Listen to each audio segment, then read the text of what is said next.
माननीय श्री राघव चड्ढा जी 10 मिनट। शुक्रिया मैडम।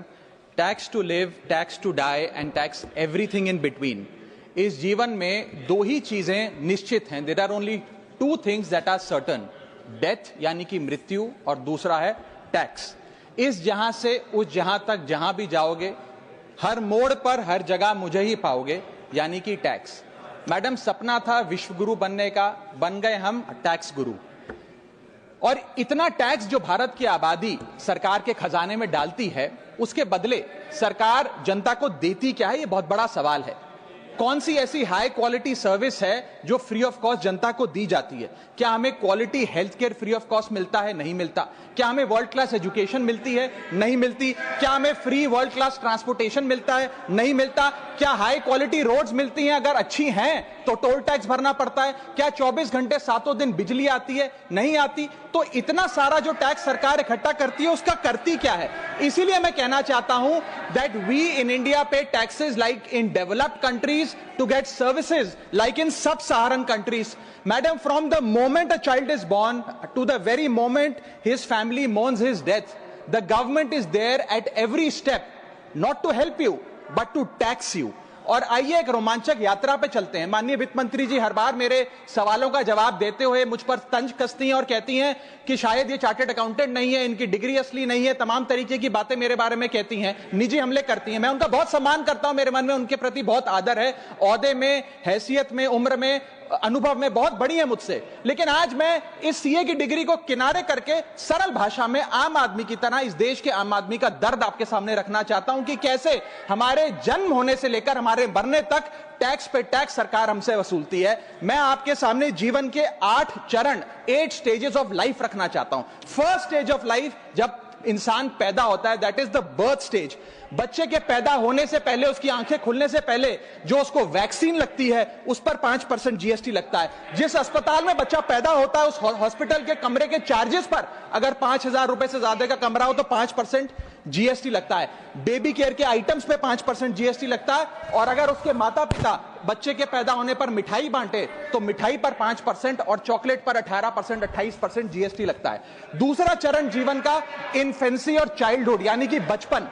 बचपन में बेबी फूड जो खरीदा जाता है उस पर 12 से 18% जीएसटी, डाइपर जो खरीदा जाता है उस पर 12% जीएसटी, बेबी स्ट्रोलर पे 5 से 12% जीएसटी, और जो खिलौने बच्चे को दिए जाते हैं उन खिलौनों पर भी 12% जीएसटी लिया जाता है। जब मुंडन होता है बच्चे का, पहला हेयर कट जिसे कहते हैं, उस हेयर कट की सर्विसेज पर भी 18% जीएसटी, और पहली बर्थडे पार्टी पर जो फोटोग्राफी होती है, फोटो खिंचवाई जाती है, उस फोटोग्राफी सर्विसेज पर भी 18% जीएसटी। यहां तक कि नामकरण की बर्थडे पार्टी जो की जाती है उस पर भी, केटरिंग सर्विसेज से लेकर खान पर 18% जीएसटी सरकार वसूलती है। अब बच्चा स्कूल जाना शुरू करता है तो स्कूल जाने पर यूनिफॉर्म से लेकर जूतों, स्कूल बैग, लंच बॉक्स, सब पर जीएसटी लगता है। 12% जीएसटी नोटबुक पर लगता है, 18% जीएसटी स्टेशनरी आइटम पर लगता है। और उसके बाद अगर कोई एक्स्ट्रा करिकुलर एक्टिविटी बच्चे को करनी हो, कोई म्यूजिक क्लास करनी हो या फिर कोई स्पोर्ट्स कोचिंग की क्लास वो ले ले, उस पर भी 18% जीएसटी देना पड़ता है। प्राइवेट ट्यूशन ले तो उस पर भी जीएसटी, और पहली साइकिल जो बच्चा खरीदता है उस पर भी 12% जीएसटी देना पड़ता है। तीसरी अवस्था जीवन की, टीनेज ईयर्स, ये वो काल होता है जो सबसे मस्त मौला टाइम होता है जीवन का, बेहतरीन बेफिक्री का।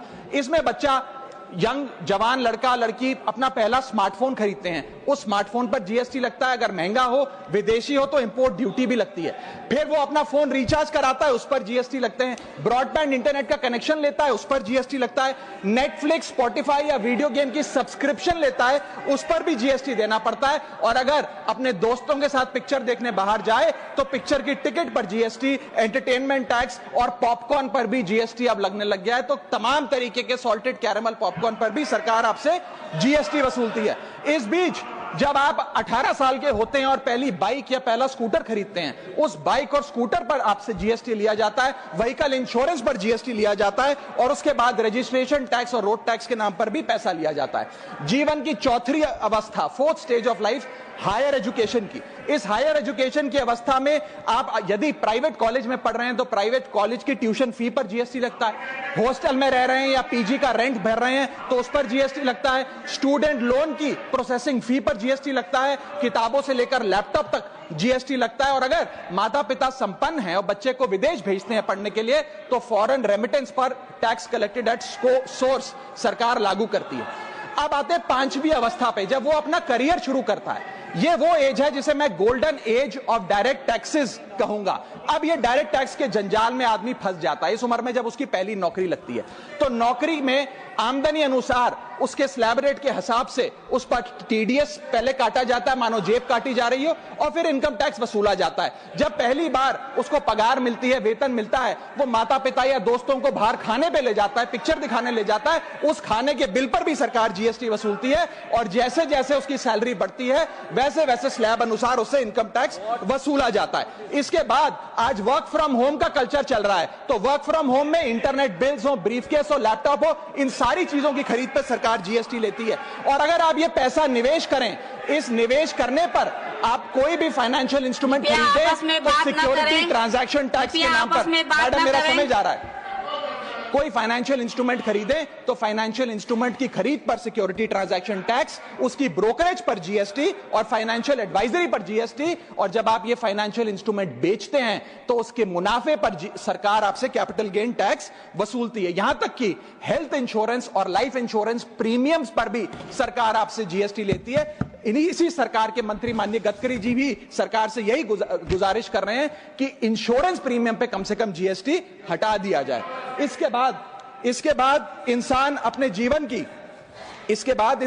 जीवन की छठी अवस्था में आता है, यानी कि मिडिल एज। इसमें उसकी आमदनी भी पीक पर होती है और उसका टैक्सेशन भी पीक पर होता है, अप्रेजल होता है, प्रमोशन होता है, बोनस मिलता है और हाई टैक्स स्लैब के चलते वो अपनी कमाई का एक अधिकांश हिस्सा इनकम टैक्स में सरकार को जमा कराता है। इस दौर में इंसान गाड़ी खरीदता है, घर बनाता है। जब गाड़ी खरीदता है तो जीएसटी देता है, रोड टैक्स भरता है, व्हीकल इंश्योरेंस पर जीएसटी भरता है। और जब गाड़ी लेकर शोरूम से निकलता है तो पेट्रोल डीजल पर वैट, सेस और एक्साइज ड्यूटी के नाम पर पैसा भरता है। जब सड़क पर गाड़ी चलाता है तो टोल टैक्स भरता है। फिर वो अपना घर भी खरीदता है, जमीन खरीदता है। जब जमीन खरीदता है तो स्टैंप ड्यूटी फीस सरकार को देता है। जब कंस्ट्रक्शन मटेरियल खरीदता है घर बनाने के लिए तो कंस्ट्रक्शन मटेरियल पे, चाहे वो सीमेंट हो, मार्बल हो, स्टील हो, उस पर जीएसटी देता है। उसके बाद जब कंस्ट्रक्शन सर्विसेज लेता है किसी बिल्डर से, ठेकेदार से, कॉन्ट्रैक्टर से, तो उस कंस्ट्रक्शन सेवाओं पर भी जीएसटी सरकार आपसे वसूलती है। और जब घर बन जाए तो एनुअल प्रॉपर्टी टैक्स और हाउस टैक्स के नाम पे आपसे पैसा लिया जाता है। और जब आपको पैसे की आवश्यकता पड़े और आप ये घर बेच दें तो कैपिटल गेन्स पर भी सरकार आपसे उस मुनाफे पे टैक्स वसूलती है। और इस बीच शादी तो रह ही गई, फिर इंसान शादी करता है, इस बीच तो बैंक्वेट हॉल बुक करता है, उस बैंक्वेट हॉल की बुकिंग पे टैक्स भरता है।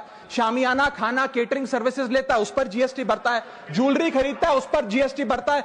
कपड़ा, शेरवानी सिलवाता है, कुर्ता पजामा, सूट पैंट, उस पर जीएसटी भरता है। यहां तक कि वेडिंग इन्विटेशन से लेकर ब्राइडल मेकअप से लेकर हनीमून के ट्रैवल तक हर चीज पर सरकार आपसे जीएसटी वसूलती है। सातवीं अवस्था सरकार जीवन की वो है रिटायरमेंट। इस फेज में इंसान चाहता है आरामदायक जीवन जिया जाए, जो जीवन में कमाया उस कमाई के सहारे उसकी इंटरेस्ट पर, पेंशन पर जिया जाए। लेकिन इस अवस्था में भी सरकार पेंशन और इंटरेस्ट इनकम पे आपसे टैक्स लेती है।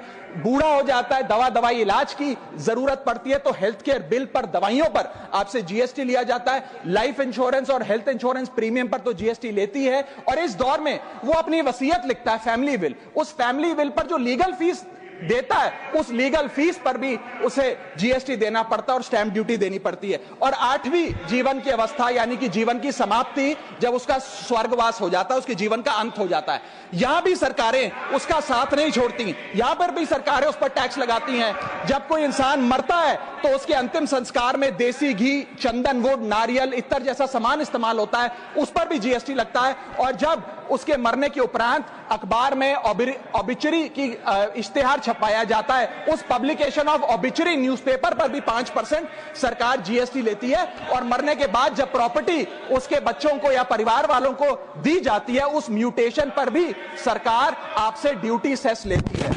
यह है life cycle of taxation model. लेकिन मैडम सबसे जरूरी बात यह है कि इतना टैक्स देने के बाद सरकारें हमें देती क्या है। मैं जानता हूं कि टैक्स सरकार के लिए जरूरी है, इस सरकार के लिए नहीं, जितनी सरकारें इस देश में रही सबने टैक्स लगाकर जनता से पैसा लिया। टैक्सेस वास्तव में जरूरी हैं, लेकिन सवाल यह है कि क्या ये टैक्सेस हमारी इकोनॉमी को बढ़ा रहे हैं या हमारी इकोनॉमी को खा रहे हैं? क्या इससे हमारी जिंदगी बेहतर हो रही है या हमारी जिंदगी बदतर हो रही है? इतने टैक्स लगाने की वजह से आज हमारी आमदनी घट रही है, इस वजह से खपत गिर रही है, कंजम्पशन गिर रही है, डिमांड नहीं बढ़ रही है और प्रोडक्शन गिर रही है। इस वजह से पूरा इकोनॉमिक साइकिल जो हमारा इकोनॉमी का चक्का है वो धीमा हो गया है। मैडम, इस देश में, बस समाप्त कर रहा हूं, इस देश में मैं मेरी पार्टी के टाइम से आप ले लीजिएगा, मेरी पार्टी के टाइम से ले लीजिएगा। मैडम, इस देश में 80 करोड़ जनता 5 किलो फ्री राशन के सहारे जी रही है। आपको जान के अचंभा होगा, इस 80 करोड़ जनता से भी ये सारा जीएसटी लिया जाता है, दिन प्रतिदिन लिया जाता है, जो आज मैंने पढ़ के सुनाया। सिर्फ अमीर नहीं, गरीब से गरीब आदमी भी जीएसटी देता है। और अंत में मैं बस इतना ही कहना चाहूंगा कि क्योंकि इतना टैक्स लगा लगाकर सरकारें जनता का खून चूसती हैं, उस वजह से आज एफएमसीजी की सेल्स घट रही हैं, एफएमसीजी के स्टॉक गिर रहे हैं, कंजम्पशन डाउन हो रही है, नई गाड़ियों की सेल श्रिंक कर रही है, तमाम तरीके की जितनी भी न्यू परचेजेस होती हैं उसमें मंदी देखी जा रही है। सरकार को जीएसटी कम करना चाहिए, कम करेंगे तो जनता की जेब में पैसा आएगा तो मांग बढ़ेगी, खपत बढ़ेगी और